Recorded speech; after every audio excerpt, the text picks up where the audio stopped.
The US and the European banking crisis appear, but let's note it is a North Atlantic problem.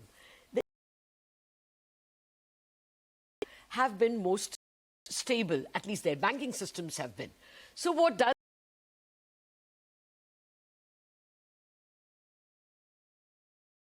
Macro and Thematic Research-Emerging Markets at Morgan Stanley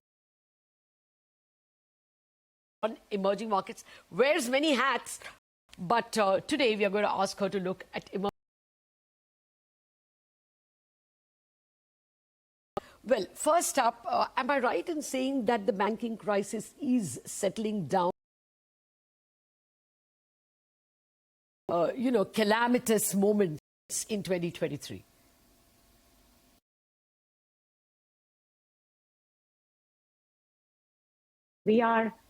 We have been at the lowest unemployment rate, Paul Volcker's crusade on inflation, and with global GDP. We used to be just in line with global GDP in 1980.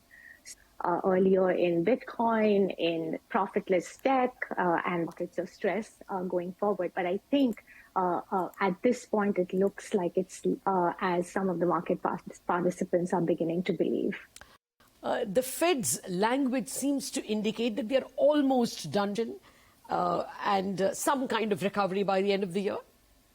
Yeah, so Lata, I think that the one thing to note here is on the Fed side, I do not believe that Fed can stop hiking. You know, the labor markets, which is at the crux of wage growth estimates of 4 to 5% growth, you cannot Fed with a tightening campaign that ends. So I'm not a believer that, Fed can really cut it. They need to be slowly and steadily hiking rates. And in this context of excessive debt globally, and we have seen these episodes in the Civil War, in the 1860s, in World War II, debt and US debt has gone up so significantly. The only way to really grow out of that debt has been through negative real rates. So I think if the Fed inflation set at 4.5%, I think like a neutral rate of 4.5 to 5% would be the economic template I'm working with positive real rates. Just the math of fiscal sustainability leads to something. Measured pace may be slower. And we have to wait and watch inflation expectations as per base effects and mathematical calculation. But then we really have to see what's happening in the labor markets with a 2% inflation. Okay, now that's looking a little troubled. So let's come to the spot which has been less troubled, large emerging markets like India.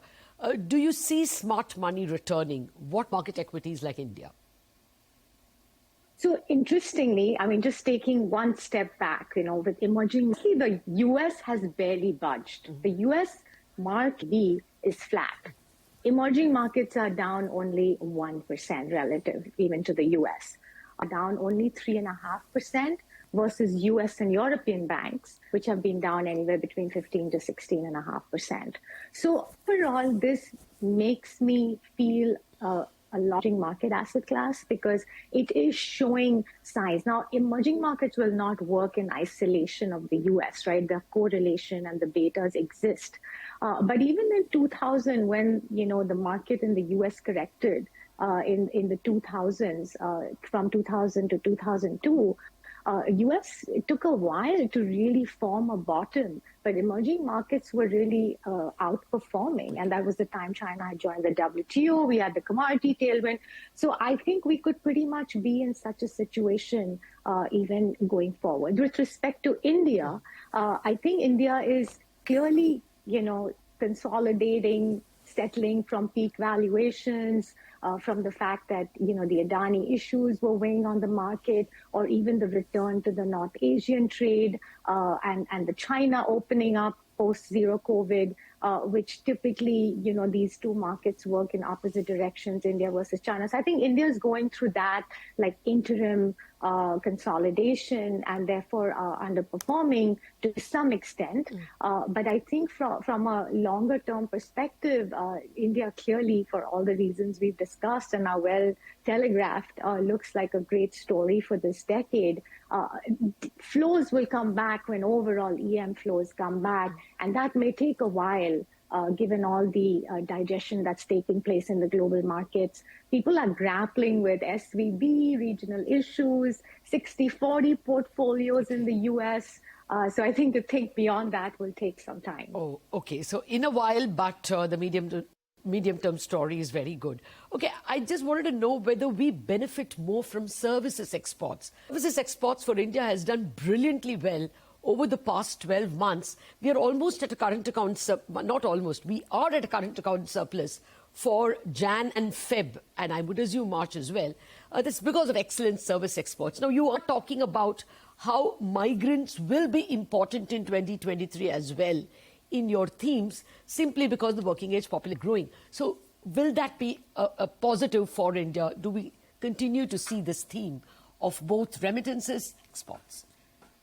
Yeah, interestingly, remittances in India are the highest compared to any other emerging market. So that's great. I mean, I'm very curious to understand what the implications of AI technology segment, because that feeds into the services numbers in India. Still not got a handle on what really transpires, but looking at that very carefully. What interesting trend. So the millennial cohort in India is the largest in the world. 414 million millennials in India. It's like larger than China at 400 million. Yes, even larger. So I think, that skill development for the next leg of that services story needs to really happen in India. And the one concerning number was on the, millionaire migration. So millionaires in 2021 left the geopolitical hotspots like Russia and China, but the third worst market was India. Though India millionaire population is the second highest in terms of growth compared to the US, the exodus is also there, of course, into markets like UAE. So something to keep in mind and, to retain. You do not want a brain drain happening, because at the end of the day, that demographic dividend is what we really need to capitalize for the India story to pan out. But I do, want to add there that I really do want to see the manufacturing and goods side with this whole China plus one supply chain diversion also helping India, which I'm hopeful will help even on the goods export side going forward. Are you already seeing it? We have a PLI scheme. Are you seeing India getting some share of the China plus one migration of manufacturing? Yes, so China's share in US imports is down from 23% of total US imports in 2016 to currently 18%. And that loss of the Chinese share has been taken over by the ASEAN markets like Vietnam, Indonesia, Thailand, Mexico, and India. So we have seen some export share gains. We have seen some small uptick in manufacturing FDI. And of course, anecdotally, you heard a lot about the Semiconductor Association here to do feasibility studies with India, the whole Samsung, Apple, Amazon, Echo kind of ventures. More of that. But anecdotally, we are definitely seeing that. And I'm thinking that part of the story picks up. A lot of regional trade are taking place. India was agreements, 42 goods notifications to WTO in 2021 compared to 7 only in 2020. Participate in some of that, albeit small. But to see that benefiting India, because India has an opportunity here, especially intra-EM and intra-Asia trade, which is really becoming important. Okay, let me come to then your pecking order. What's your pecking order in emerging markets right now, and where does India figure? Again, we are more structural and longer term investors. We do like India as one our top markets. We like South Europe, several pockets of Southeast Asia. We like commodity countries as well in Latin America. The Brazils and the Mexicos, the Indonesias, India, Thailand, to see interesting developments there. We also like, thematic like the country allocation, whether it's semis that, I call semis are the new oil, global trade in semis now. What are the, who are the winners there? How, we're playing that as the commodity complex. So, a mix between these and thematics and sectors that kind of benefit from some of these themes that we're... Out of time, thank you very much, Jitania Kandhari. Always a pleasure having you with us. Well, with that, we have to wind up on Bazaar. Chartbusters comes up for you after a break.